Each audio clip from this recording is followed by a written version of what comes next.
before humans had language, before they had cities, before they had laws or gods or money, they had one thing figured out. And it wasn't food, it wasn't shelter, it was a drink. And the reason that drink exists at all has nothing to do with celebration or relaxation or happy hour. It has to do with survival, obsession, and a decision made thousands of years ago that quietly shaped every single thing you see around you today. Here's what nobody tells you: alcohol didn't show up after humans built civilization. There's a serious argument backed by archaeology, biology, and chemistry that civilization showed up because of alcohol. That the cities, the farming, the religion, the trade routes, all of it may have started because our ancestors really, really wanted to get drunk. And the evidence for that is sitting in caves carved into mountains and baked into the walls of tombs that are older than anything you learned about in school. It starts about 10 million years ago, long before humans existed.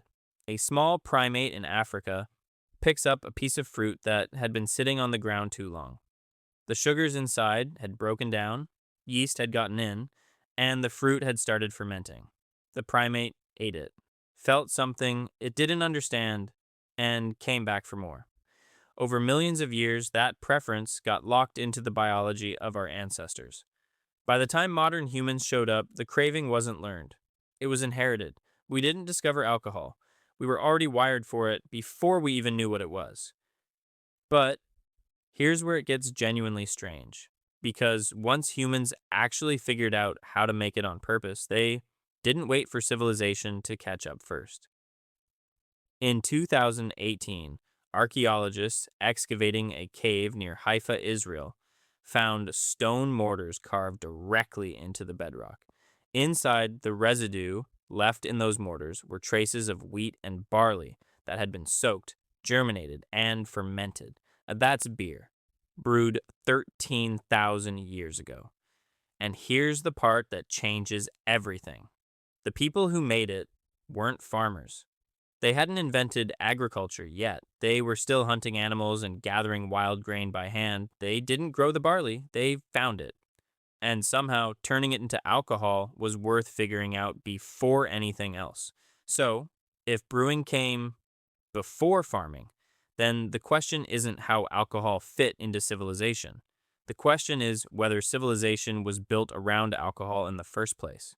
About 1,000 years after that cave brewery, someone in what is now Turkey started building something that should have been impossible. Massive stone pillars, some weighing over 10 tons, arranged in deliberate circles and carved with intricate animal imagery.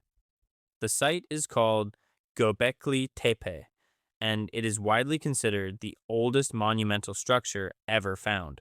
No farming, no permanent settlements, no pottery. These were still nomadic people. For years, nobody could explain what would motivate hunter-gatherers to organize that kind of labor. Then they found the stone vats, large ones, tested the insides, and found chemical traces of fermented grain. People weren't just visiting Göbekli Tepe. They were gathering there in large numbers to drink together. The oldest temple in human history might actually be a bar. Patrick McGovern, the world's leading expert on ancient alcohol, has spent decades making the case that humans didn't start farming to make bread. They started farming to make beer. And once you hear the logic, it's hard to argue with it. Bread requires grinding, kneading, and baking. It's labor-intensive and complicated. Beer? You soak grain in water and leave it alone. Fermentation does the rest.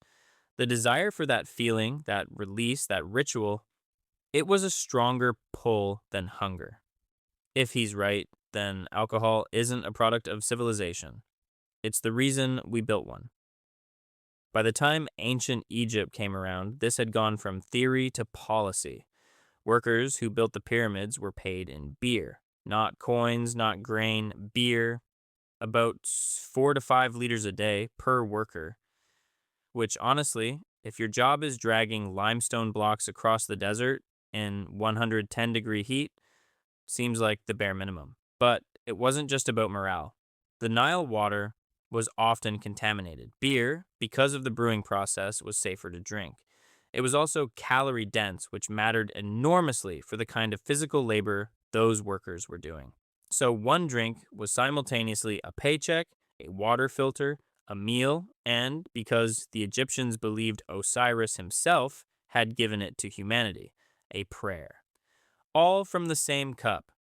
So, the next time you crack open a beer at the end of a long week or pour a glass of something at dinner without really thinking about it, understand what you're actually doing. You're continuing a ritual that started before your species had a name for itself. The impulse that made a primate reach for a piece of overripe fruit on a forest floor 10 million years ago is the same impulse that built temples, launched agricultural revolutions, paid the workers who raised the pyramids, and, somewhere along the way, built the world you're living in right now. The cup got fancier. The process got refined. But the thing underneath it, that pull, that craving, that need to gather and drink together, that was never invented. It was inherited.